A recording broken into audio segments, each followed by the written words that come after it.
Galit ka ba sa akin? Alam kong hindi mo ginusto itong napasukan. Kasalanan ko. Pero sana may sensitive ka naman. Kung galit ka, sabihin mo. Hindi yung gagantihan mo at papastusin mo sa harap ng ibang tao na wala akong kalaban-laban.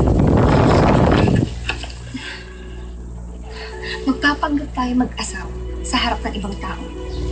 Magpapagusin ako sa'yo kung yan yung gusto mo. Pero kapag tayo na babalik tayo sa totoo. Ngayon, uumpisa ako sa'yo yung totoo. Na iniinis ako sa'yo. Kailangan mo naman sa akin eh. Napabigat ako sa'yo. Pero sana, isipin mo rin na hindi lang ikaw yung nahihirapan. Pati rin ako. Kaso wala tayo magagawa eh. Pangatawanan na lang natin to.